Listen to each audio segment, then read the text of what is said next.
just as a practitioner, right? What I have observed, I think are nothing new, okay, but there are two big changes that I think are impacting our practice in a very big way.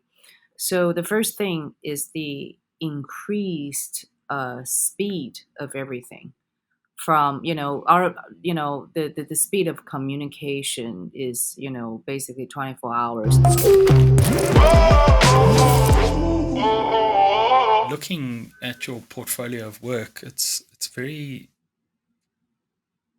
like there's not like a set style that I can identify carrying through the body of work. But you mentioned two things when you were talking earlier. One was patience and detail.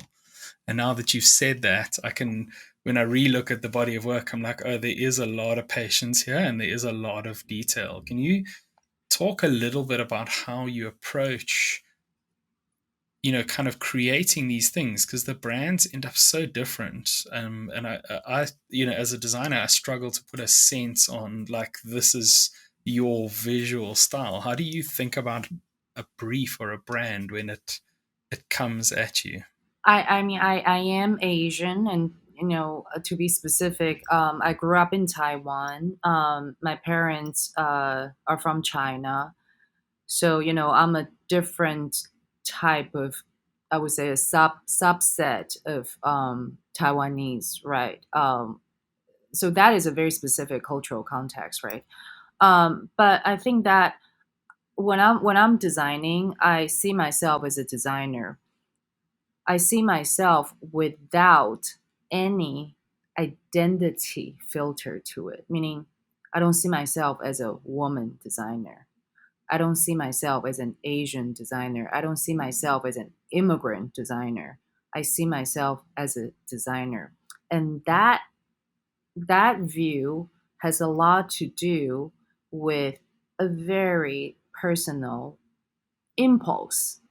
That is, I like to design and I like to make things as expressive yet as appropriate as possible.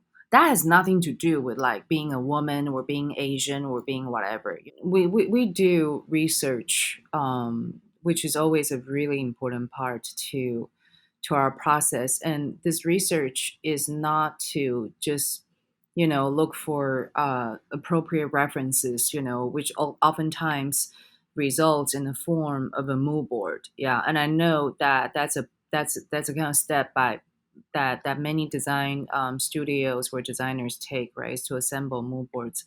But what I want to do is to always to get down to the very bottom of it.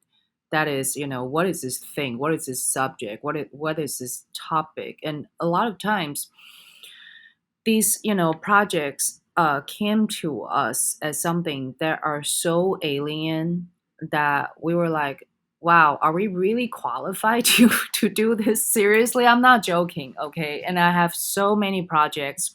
Some of them didn't come out to the world, that came in at that level of alienness, and a lot of times it has to do with a form of technology, for example, that is not fully, operating in the world yet, right? For example, how do you even, talk about artificial intelligence, although it is a buzzword that's being thrown around, right?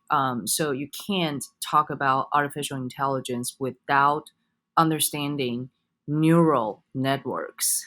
Okay, so once you get into neural networks, is such a complex world. So you have to determine how technical do I want to get to this? Yeah, how technical do I need to understand this in order to help propel ideas, right? And that's something that we always do, which also explains why the total body of the work doesn't have a singular style to it, but Mm. rather we always design very contextually, very specifically, but within that specific context, we want to be as creative and as expressive as possible.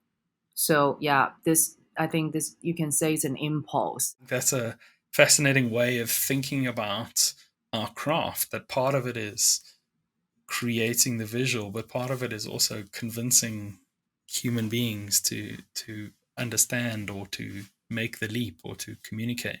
Yeah, it's it's navigating human psychology, right? It's also navigating an organization that has its own particular, hierarchies, power structure, ways of working, culture, so on and so forth. Yeah, and that is half of the design in my Mm. mind. That is half of the selling of design is through like wrestling and understanding organizational behavior, power structure, and basic human psychology. I'd love to get your kind of take on where you think the context of the industry is heading and sort of how you think about that, because I guess you've been leading the industry for such a long time. It's interesting to Oh, hear what no. your thinking is. So just as a practitioner, right? I what I have observed, I think are nothing new. Okay, but there are two big changes that I think are impacting our practice in a very big way. So the first thing is the increased speed of everything. From our the speed of communication is basically 24 hours now. It's always immediate, right? Through emails, Slack, text messages, social media, and so on and so forth. So that speed and the expectation on turning things over quickly, I think, has added a lot of stress on the work itself and on how we work. Because I really believe that it takes time to do good work. And I know that I sound really old when I'm saying this, right? But great work really takes time, and you need to actually look at it over and over again. You need to shape it, reshape it. You need to, go back to the kitchen again and, try to actually do something better, right? So all that takes time. Yeah, I always try and convince our clients when I say that our job is to make people care. It's to make people feel something with the work that we do. Yeah, And so often we're creating something that needs to live for 5 years, 7 years, 10 years. So yeah. why are we doing it in 3 weeks? The second thing is the total dependence on data and on the kind of averaged point of view on design.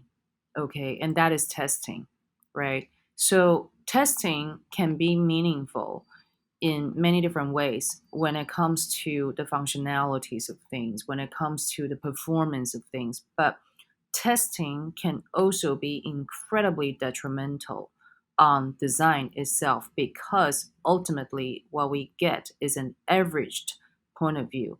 And Mm. good design never comes out from a generalized, in the middle of the road kind of point of view. Good design always has a very specific stance. Hello, YouTube. I'm Ross Drakes. I'm the founder of Nicework, and thank you so much for your time at watching this video. If you're seeing me, it means you made it all the way to the end, so we've at least done something right. If you enjoyed this, we'd love it if you could hit that subscribe button and that thumbs up. It really helps the channel.